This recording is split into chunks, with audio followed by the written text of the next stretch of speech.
Thanks, Bill and Kate, for inviting me to talk today about woodland management for private landowners in New Jersey. My name is Brian McDonald, and I'm a forester with the New Jersey Forest Service in the central region of New Jersey. So why is forest management important on private lands? New Jersey is 42% forested, and forests are the greatest land use in New Jersey. Of that 42% of forest of land in New Jersey, 62% of forests are privately owned. And the New Jersey Forest Service Private Lands Program is aiming to keep forests as forests and to keep working forests working. So we encourage retentions of participants. We have some landowners that are on their fourth 10-year plan. We provide a timely review of management plans for those private landowners, and we intend to inform landowners and consultants of opportunities. We talk to landowners about what a plan is, the criteria for the plan, and to take ownership of their plan and their property. And we also coordinate and communicate with consultant foresters. And consultant foresters are the individuals who will be writing those plans. So the Farmland Assessment Act is what provides a private landowner the opportunity to qualify for a tax reduction. The plan for the property is how the landowner qualifies for that tax reduction. So it essentially makes the property or qualifies the property to be an agricultural area. So it has to be at least 5 acres. The property will be determined by the assessing officer or your local tax assessor to be actively devoted to agricultural or horticultural use. And the property must be so for at least 2 years before the tax filing year. And I'll get to some of those details about tax filing here in a little bit. So some more details about farmland assessment. The woodland must be devoted to the production and sale of forest products. That means not Christmas trees or nursery stock. Sorry about that. Sometimes people think that Christmas tree plantation or nurseries qualify as woodland. They do not. It's only a naturally forested area. The property must have at least $500 of gross sales for the first 5 acres, and then 50 cents for each additional acre.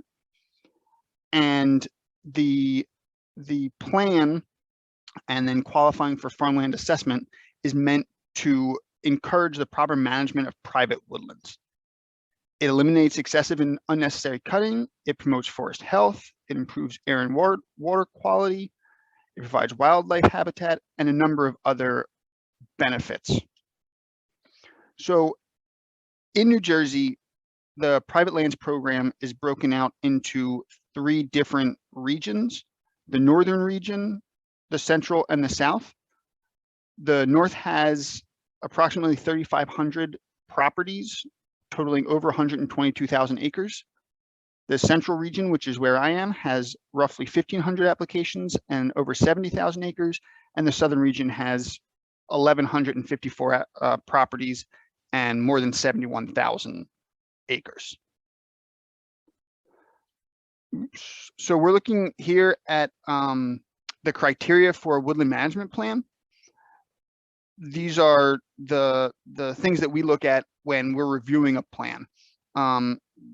There's an example of this on our website, and basically the consultant forester that will write the plan has access to this as well as the landowner, and you can just go down the whole checklist. It's the same thing that we do when we're reviewing the plan, just to make sure that everything that's needed is in that plan. So there's 2 types of plans that will qualify a landowner for farmland assessment. There's a woodland management plan and a forest stewardship plan. So a forest stewardship plan is a little bit different than a woodland management plan. It requires more monitoring of progress towards your plan's goals and objectives. And through that plan, instead of, as I mentioned for a woodland management plan, there's an income through the sale of wood products that's necessary. For a forest stewardship plan, you're not required to generate income. You have to show your management through what we call active devotion. And a little bit later in the presentation, I'll go through some examples of what could qualify as active devotion.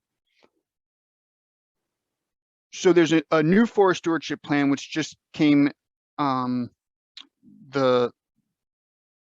an older forest stewardship plan, and a few years ago, there's new guidelines for the new forest stewardship plan. So again, similar to a woodland management plan, what we're aiming to do is eliminate excessive and unnecessary cutting. We address carbon sequestration, fire, threatened and endangered species. We're hoping to provide or promote wildlife habitat, improve air and water quality, among many other benefits. So there's a sample plan on our website. There's, again, there's a checklist that we go through when we're reviewing the plan, and the plan should look very similar to the sample that's online. So then once you have a plan in place for your property, in order to qualify for farmland assessment, there's a couple other steps. So the first step is that approval and compliance with either a woodland management plan or a forest stewardship plan. Then there's annual filing for your application by August 1st. And then we conduct inspections every few years on those properties. So there's a couple forms that are needed to qualify for farmland assessment. There's a farmland assessment form, there's a woodland data form, and then there's a map of your property to show where you have done the work that you're saying that you've done. So all of those forms need to be submitted both to your local tax assessor and to your appropriate Forest Service regional office. So depending on where you live, you would submit those forms to that specific regional office. So whenever I talk to landowners, I always tell them that it's really important to read your plan and understand your plan, because literally it is a guiding document to managing your property. Within that plan is a 10-year activity schedule. So a plan is valid for 10 years. And within that plan is laid out a schedule of the activity you should be doing every year. In some cases, different times of the year, depending on what those activities are. What we're looking at here is a property that has multiple stands, a stand being a group of trees, a spatial area that's similar enough that it's been decided that that's going to be grouped in one unit. So the first example here on this page is that they're going to harvest roughly 2 to 3 cords every year over the life of the plant. So that would be their income generating activity, would be the harvesting of those 2 to 3 cords of firewood. The bottom portion here, they're going to monitor for an invasive insect, southern pine beetle, and then again, harvesting firewood and clearing brush.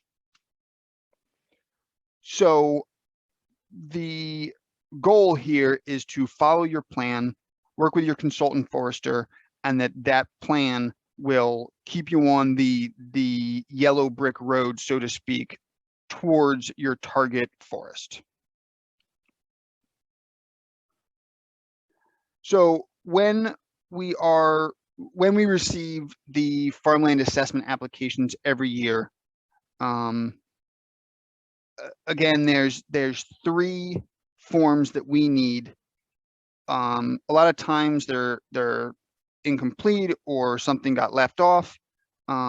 it's a good opportunity to meet with your consultant forester, make sure that everything matches, there's been no changes. Maybe you bought a new lot or sold a lot, or maybe built a house on the property and something needs to be updated. So it's a good time to update that information. Here's a look at the Woodland data form. It's two-sided. The front is some general property information, landowner information.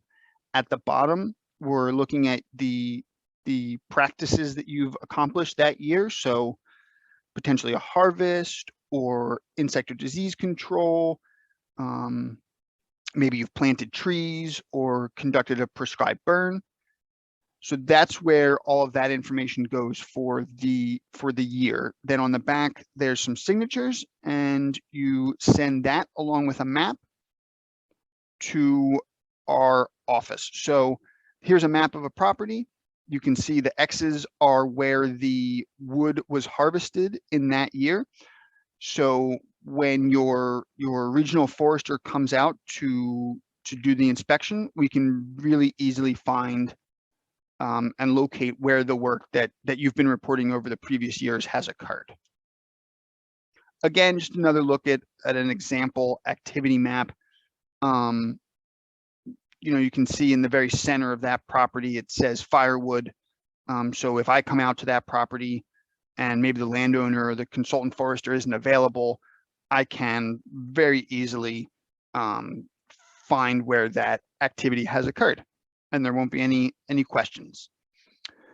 So on these inspections, we try to get out to every property roughly every 3 years. You know, there's things that might change that, but what we're looking to do is make sure that the activity that you've been reporting on those forms is accurate, that the activity is actually taking place, that your management plan is being followed, and that basically nothing has changed with the property. Maybe you built a house on the property but never updated your plan. So this is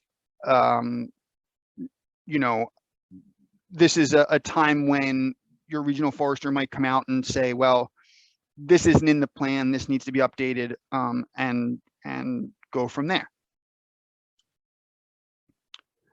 So again, during that inspection, you know, maybe something was in your plan that, let's say maybe there was a storm and it blew down some trees, and you've been focusing on that instead of what was on the plan.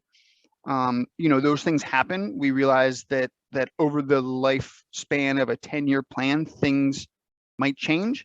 And so this is a good time for the regional forester to talk with the landowner to see what's going on the property, to maybe give another opinion or just answer any questions that might be out there. So some of the things that we look for when we are out on an inspection is past or current stumps. They're pretty obvious to see, you know, where a stump is, and that's obviously where a tree's been cut down. Vine control, if there's still cut vines, maybe hanging or on the ground. Tree planting, the presence of firewood or timber or maybe chips.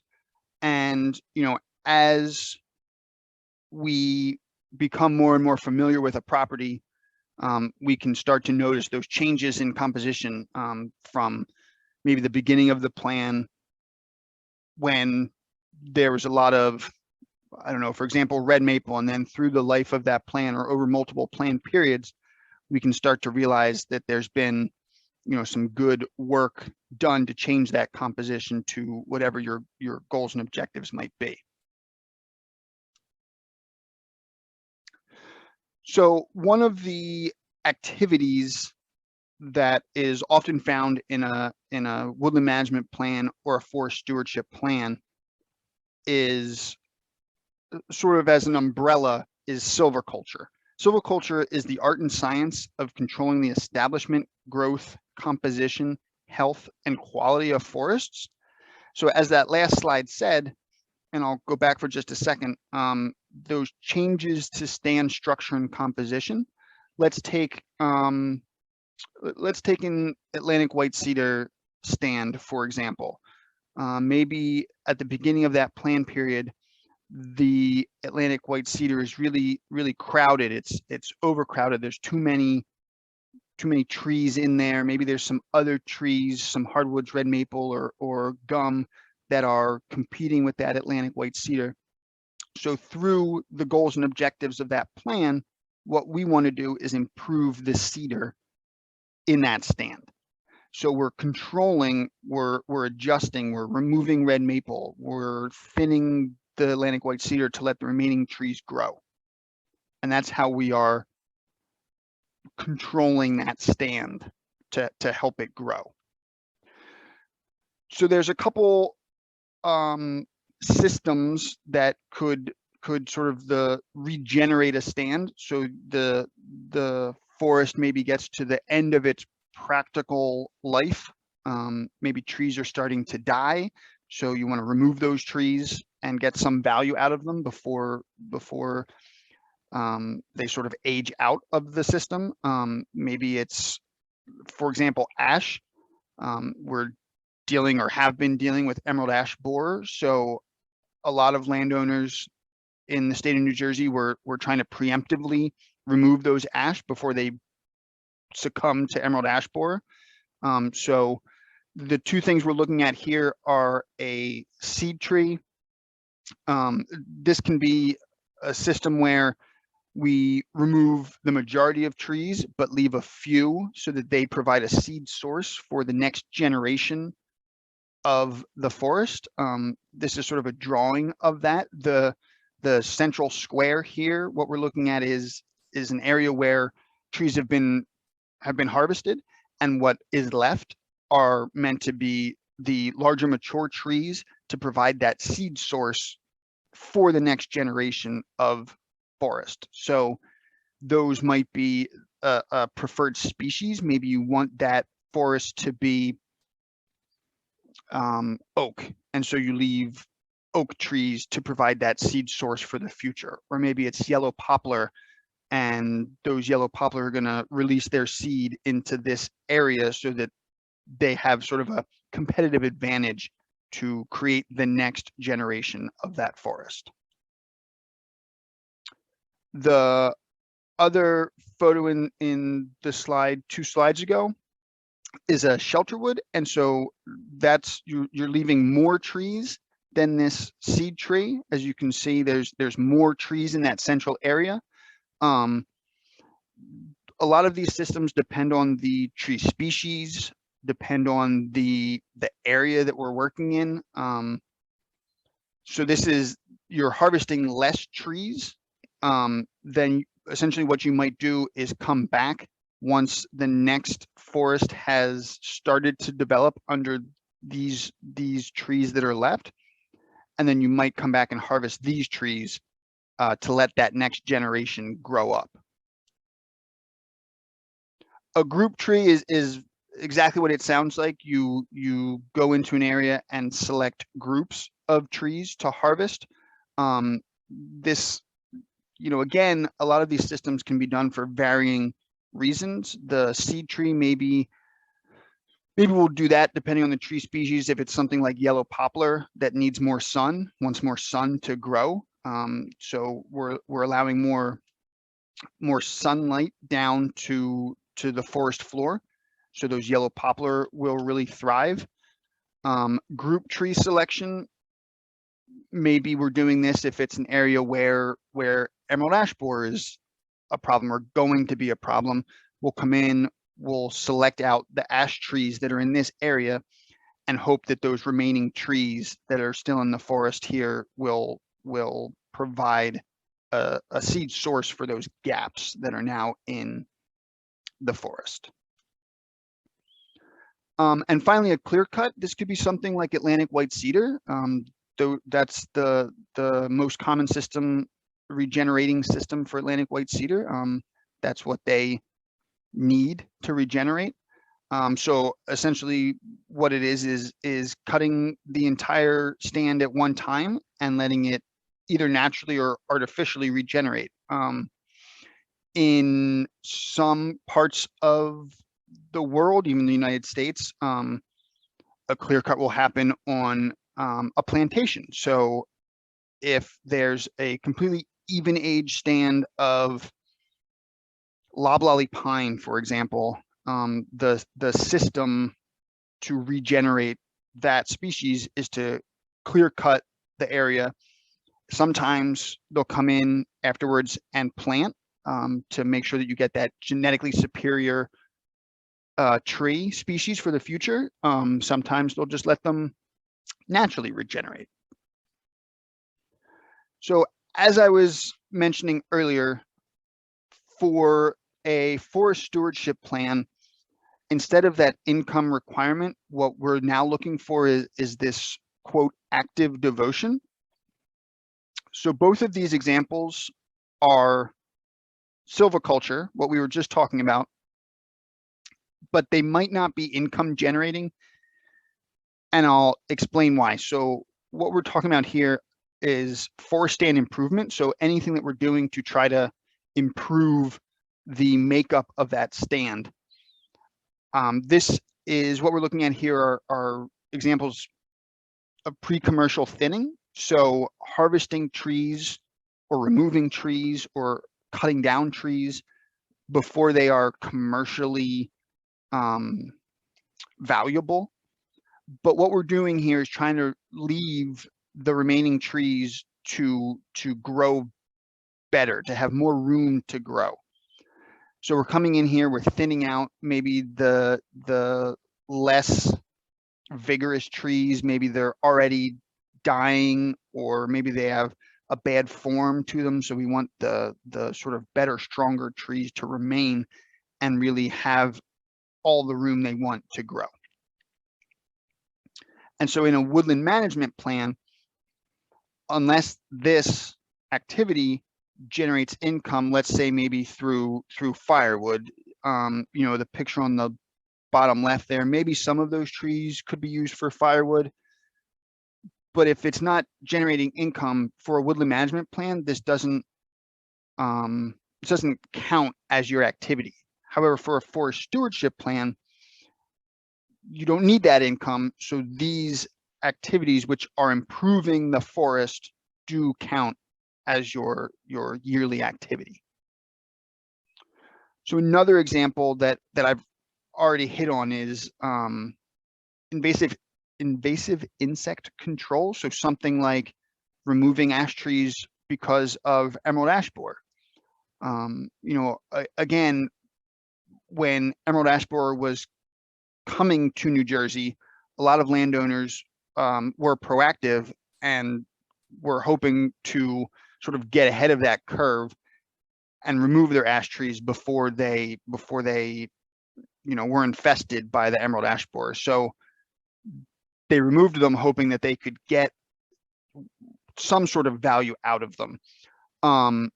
But for a forest stewardship plan, something like southern pine beetle, which is an issue in the part of New Jersey where there are pine trees, so more central and southern New Jersey, we don't always get a product out of the trees that are removed to control southern pine beetle. Oftentimes when there's a southern pine beetle infestation, the trees around that infestation in a circle will be removed to try to slow the spread of that beetle.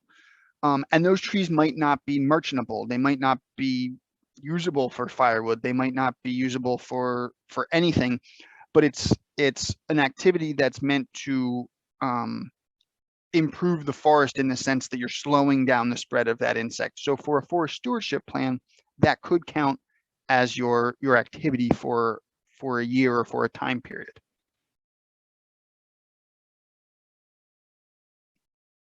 What we're looking at here is invasive species control. This is, in my opinion, one of the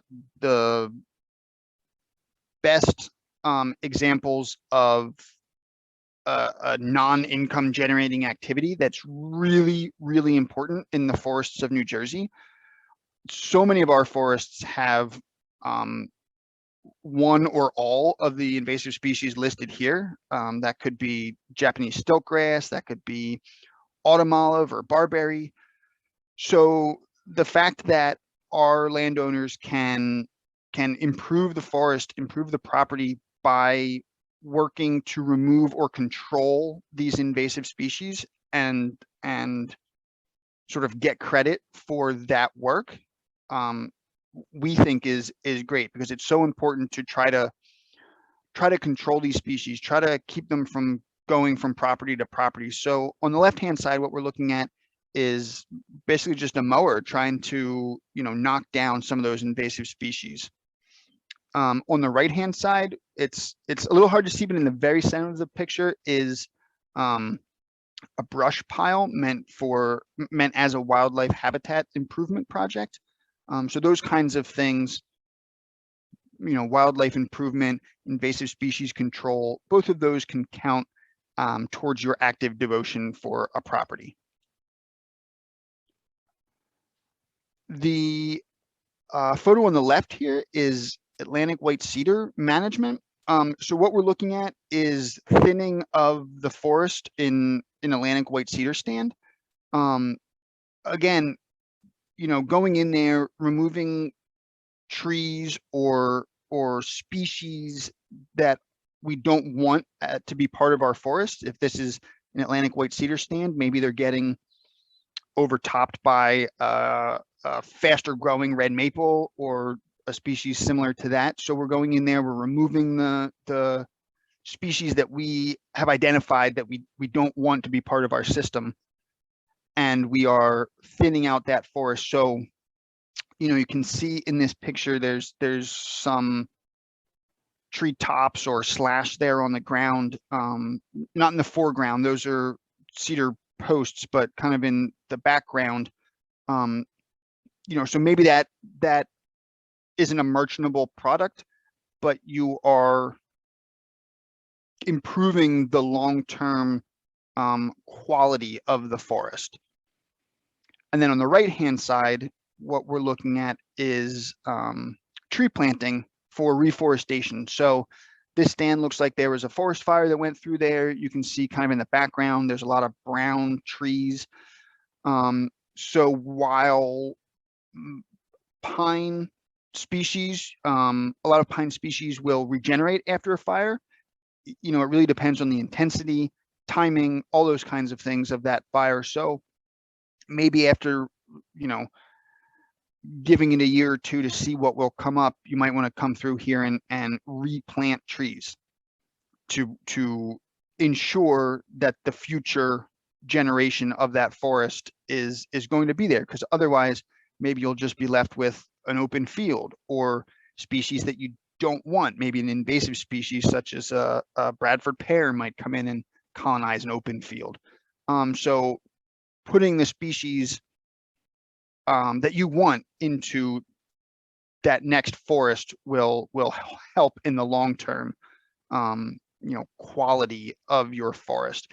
And so under a woodland management plan, tree planting doesn't count towards your yearly activity, because it's not an income generating activity. While it's certainly something that we would promote, might be necessary under certain circumstances. Under a forest stewardship plan, that could count as your active devotion for that year or for multiple years, depending on how big of the, you know, the area is that you're reforesting. Also, as an example of an activity that would qualify as active devotion, what we're looking at here is prescribed burning. In a lot of the forests of New Jersey, this is a very good practice to help reduce the risk of wildfire. The region that I work in is the central region of New Jersey. My office is at Brendan Burn State Forest, so we're right in the heart of the Pine Barrens region. And this is a really important activity that our colleagues at the New Jersey Forest Fire Service, can help a private landowner carry out. And again, something that wouldn't count as your activity for a woodland management plan, yet can be extremely important, but would count as your active devotion for a forest stewardship plan. Again, storm damage or hazard tree remediation, this kind of thing maybe could qualify as your activity for a woodland management plan, because, let's just take the picture that's here as an example. In New Jersey, it seems like we get just stronger and more frequent storms. And a lot of times with those storms come heavy winds, or we even had some tornadoes this year throughout New Jersey. So down trees, cleaning up after storm damage. It's good for the forests. Oftentimes when a tree comes down, it will create a canopy gap in the forest. And so it's important to monitor those and understand the implications that has. If your property, let's say, already has a lot of invasive species, maybe that's an area where the invasive species could take over and choke out any new regeneration. So doing this storm damage, if it provides firewood, for an example, that could qualify for your activity for a woodland management plan. Another example would be sugar maple tapping, so to make maple syrup. It's not super common in New Jersey, but there are people that do it. There are opportunities out there.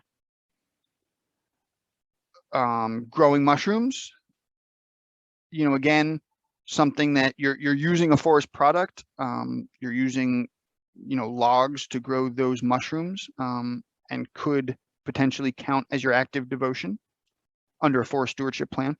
So here we're looking at a geographical representation of forest stewardship plans from a few years ago in New Jersey. So this is under 2,700 forest stewardship plans. This is about a third of the total properties that we deal with. As you can see, there's over 5,800 woodland management plans that are not represented on this map. But it's just meant to give kind of an idea of the regional distribution of some of the properties that we work with. So some of the other programs that we promote, the shortleaf pine initiative. Shortleaf pine is a tree species, and it's distributed across approximately the southern half of the state. We are hoping to increase the acreage that it represents. We work with landowners that are in this region of the state to, if they have it on their property, to try to manage for its restoration. There's work that's being done on state lands to try to promote its restoration as well. Just as an example of some of the things that we work with private landowners to do. If there's a project that we have or that we're promoting, we always talk to our consultant foresters or private landowners to try to encourage them to keep that in mind as they develop their plan. Another thing, as I mentioned, in the part of the state that I personally work in, we have a lot of high stand density, so a lot of trees packed into an area. This can be a big problem in areas that are prone to wildfires. So one of the things that we try to promote to landowners and consultant foresters as well is to keep that in mind and try to manage your property with that that in mind. So the next picture here is a stand in the Pinelands region. The left-hand side has been thinned. You can see that there's more sunlight coming through. There's less trees, you know, per square foot. And so what we're trying to do here is if you look on the right-hand side, it's really packed in there with trees. There's a lot of what they call ladder fuels that could go from the ground all the way up to the canopy. And the left-hand side has been thinned to try to prevent that from happening. So if a wildfire did come through here, we could hopefully slow it down with that thinned area. So those are the slides that I have today. These are the different regional offices for the New Jersey Forest Service. The northern region covers the 7 counties of Bergen, Essex, Hudson, Hunterdon, Morris, Passaic, Sussex, and Warren. The central region, which is where I work out of, is the counties of Burlington, Mercer, Middlesex, Monmouth, Ocean, Somerset, and Union. And then the southern region covers the remaining 7 counties of the state. So if your property is in, you know, one of those regions, I would certainly encourage you to reach out to your regional office and speak with the regional forester that covers your area. We also have a few other offices. The Forest Resource Education Center is in Jackson. They have educational programs for school children and adults. They do lots of really good information and sessions. They do some information on maple sugar, you know, sugar maple production. The Forest Service Nursery is also in Jackson. They're connected. It's one big complex. We have an annual tree you know, sale. So landowners in the state of New Jersey can purchase certain tree species from the nursery. And then finally the headquarters office in Trenton. So there's the contact information for all of those different offices and sites. And, you know, for me personally, anybody that lives in the region of New Jersey that I cover, I would be more than happy to, you know, answer any questions or talk to you more about your property. So that's all I have. Bill and Kate, I don't know if you guys have any questions for me.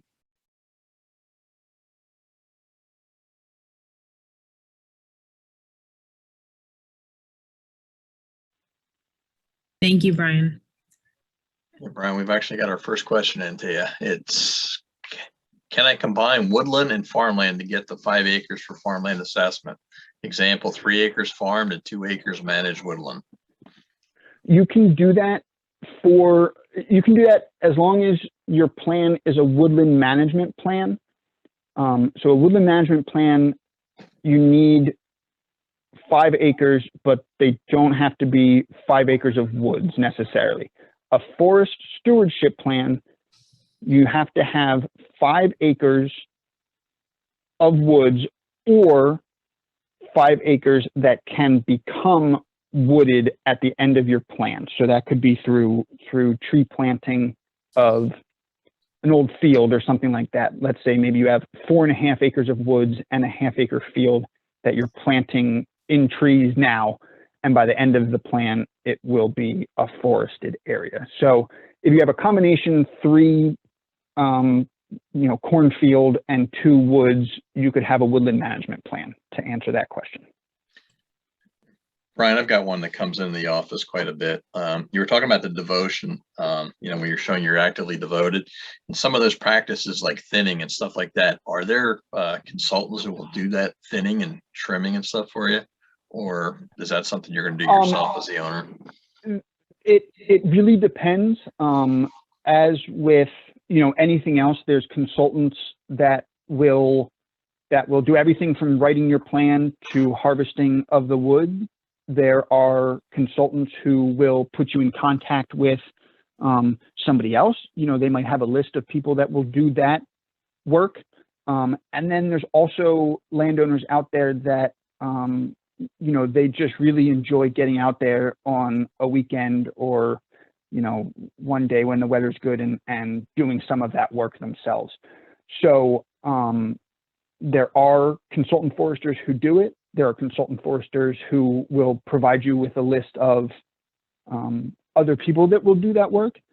And then, you know, you can certainly work with your consultant forester to help you identify the trees that should be thinned or removed, or that would be, you know, dead or dying, that you could then remove yourself potentially. Okay, sounds I good. have a question, came to me directly. The question is, on average, what does it cost to have a consultant develop a management plan? I really can't answer that question because it varies consultant to consultant. It varies by the size of the property. It varies by the type of plan, a forest stewardship plan. In general, this is very generally speaking, is going to be a little bit more expensive than a woodland management plan because there's more data that needs to be collected. There's a little bit more information that needs to go into the plan. But it's not...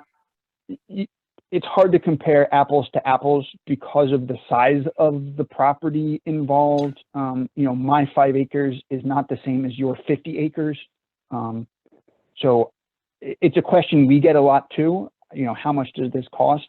And my honest answer is I just can't give any sort of generalization about that.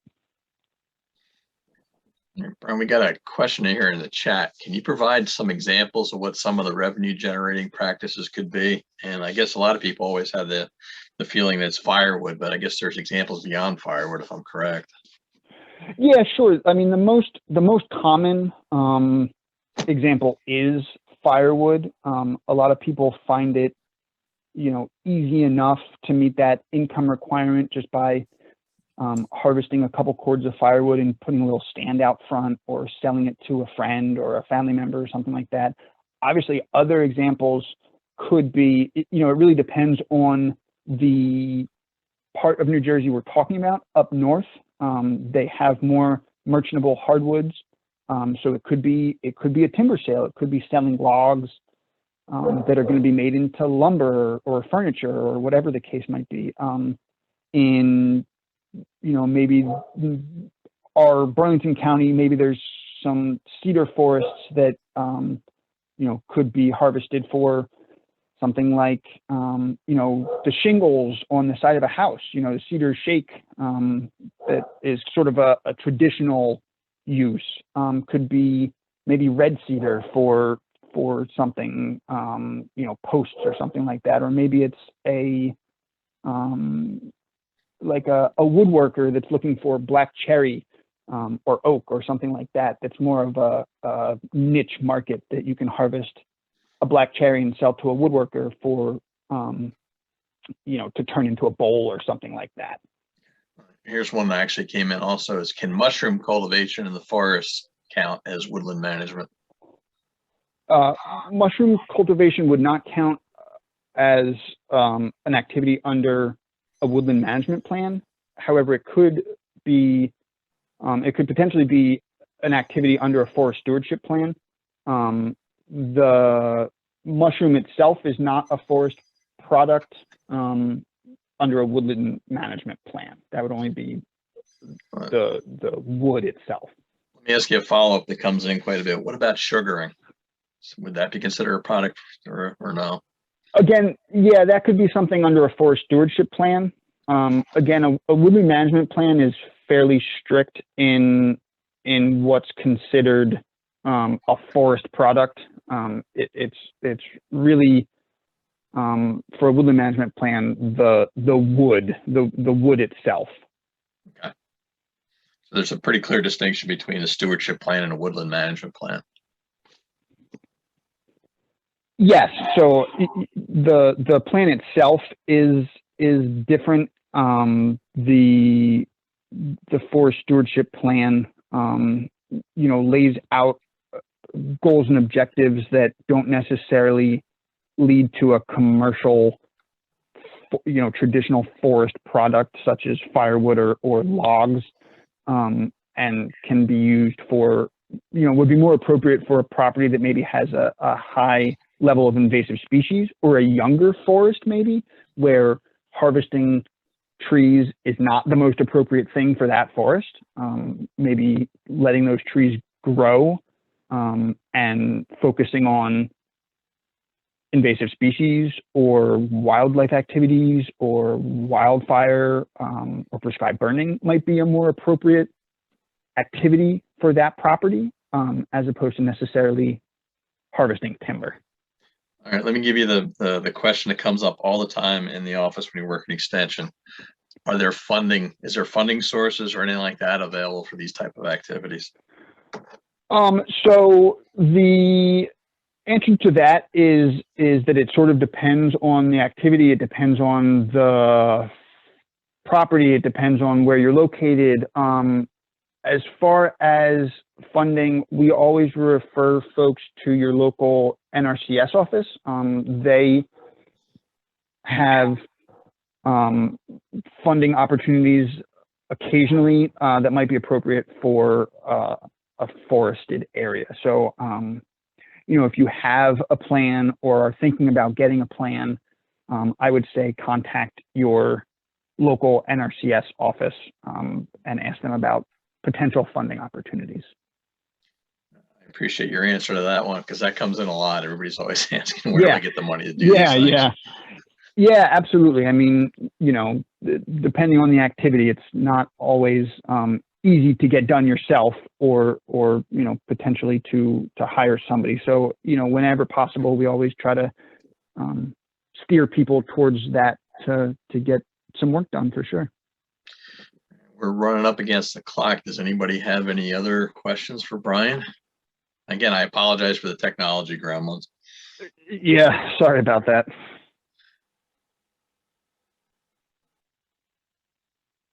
It looks like everybody's pretty quiet right now. There we go. Any advice for smaller areas of woods? Example, 1 acre. I would say still reach out to a consultant forester. They might have some advice, or may still be willing to come out and give you some guidance, just to help for those smaller parcels that maybe don't actually qualify for our program at the moment. Okay. And we had one question asking for Brian's contact information, which I guess Kate was bringing it up. Sure. Again, I mean, I can tell you my office phone number is 609-726-1621, and my email is brian.mcdonald@dep.nj.gov. Okay. All right. Well, thank you, everybody. I just want to remind you, next month we're doing it on a Monday, so it'll be the second February, or second Monday in February. Anything you want to let us know, Kate, or?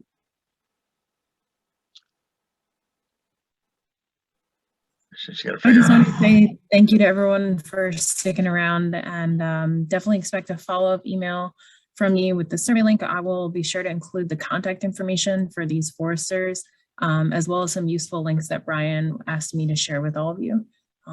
So thanks for sticking around, and we'll hope to see you in February and beyond. Hopefully the gremlins will disappear. It's just our one-time inauguration, right? Thank you, everybody. I wanted to just respect your time, because I know a lot of people give their lunch hour for this. Take care, everyone.